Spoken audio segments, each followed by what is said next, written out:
Hi guys, it's day 2 of Big Lick Comic Con. Still can't get over the name.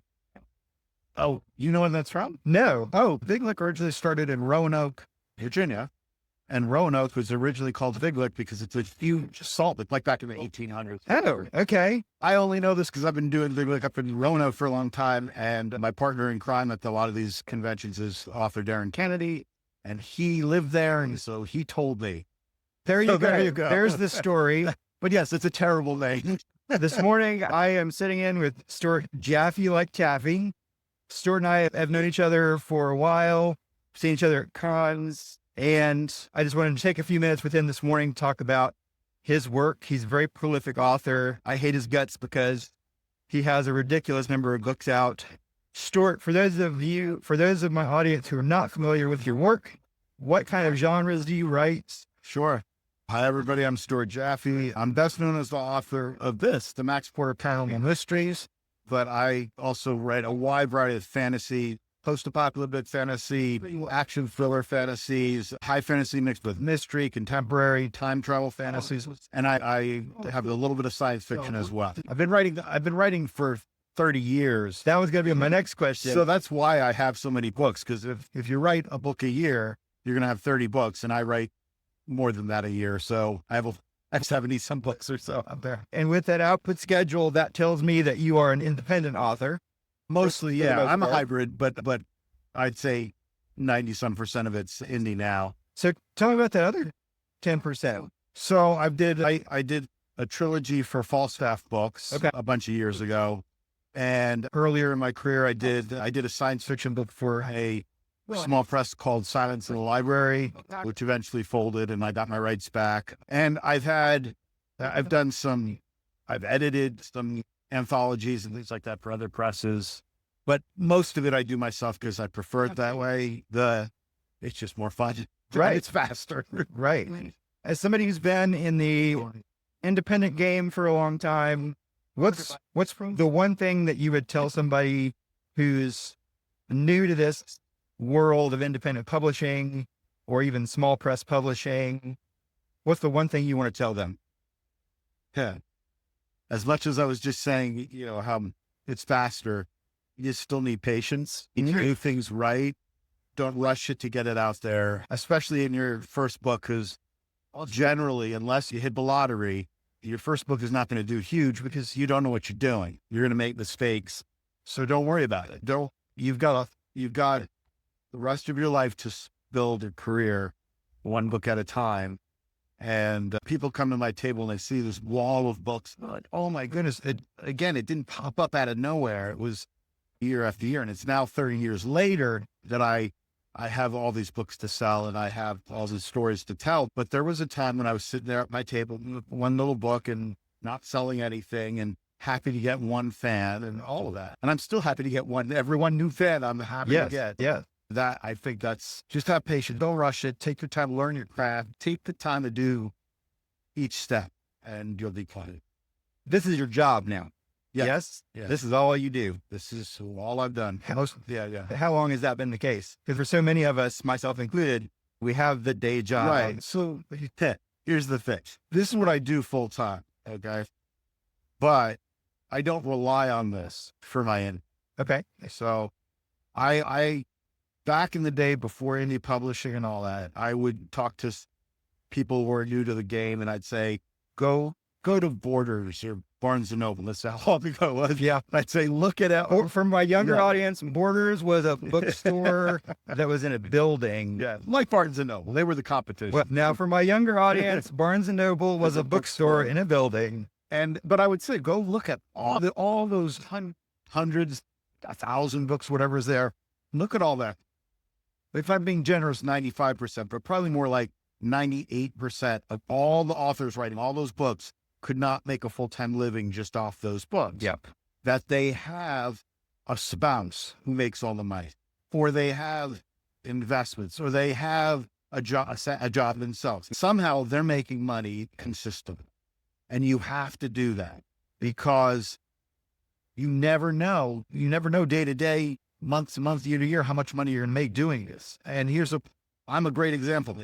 Back in 2019, I grossed get somewhere between $80,000 and $90,000. So a huge amount for a mid-list author. Yeah. I was really happy about it. And then last year, which was 2024, I didn't even break. I lost like $1,000. Okay. Okay. You got your amount Peaks of and money. valleys. Same books, got the readership. 2019 was before the world collapsed on everybody. Yeah.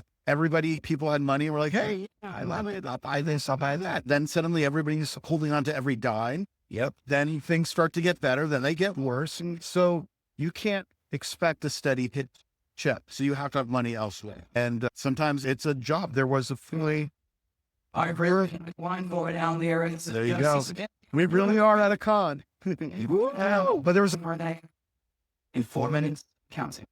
There was a point early on when I had to go back to the day job for a year just to keep the things going. And yes, thankfully I'm an old guy now, so I have a lot of books. I have a lot of income streams now, audiobooks, ebooks, print, hardcovers, all coming in.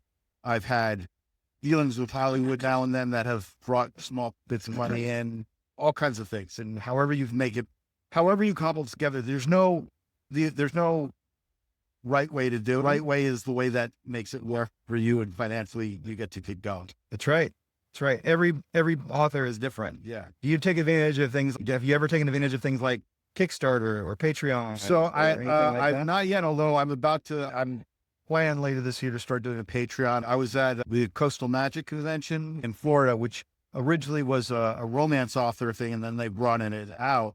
But there are still a lot of romance authors there, and romance authors are just phenomenal at promoting and all that. And so I was talking to them, and there's a gal there I was talking to who she gets something like $25,000 a month from Patreon. And I don't expect that, but the point is it's possible. Yeah. Yeah. And more importantly, it's a great way to communicate with your readership. Right now, my main readership tends to be on Facebook, and I would start Facebook groups and do that kind of thing. But that's starting to die down. And I think if I start a Patreon, I can have a group that I can Zoom chat with. I can communicate with directly to see how that is. Yeah. Like in my case, my Patreon, it doesn't bring in a lot of income, but I've got fans I use it almost like a mailing list.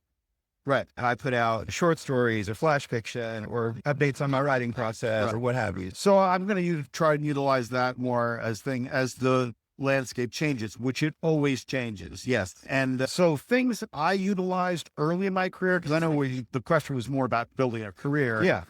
They're still good, but they're not necessarily, it's all based on the timing of when you're there. I've used this example at Hugh Howey.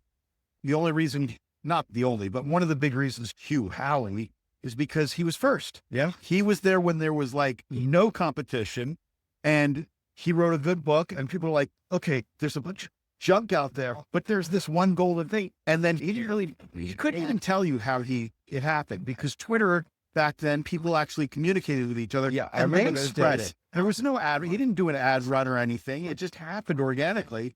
Good for him. Yeah. But by the time a lot of us were like, oh, let's do that, it just didn't work anything.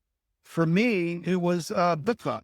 So I had the first, at that time, there were about 3 books in the Max Porter series. There's almost 20 now. And there were 3 books. And the first book was like around Christmas one year. And I heard about this book bug thing, applied for it, got one right around Christmas. It did really well.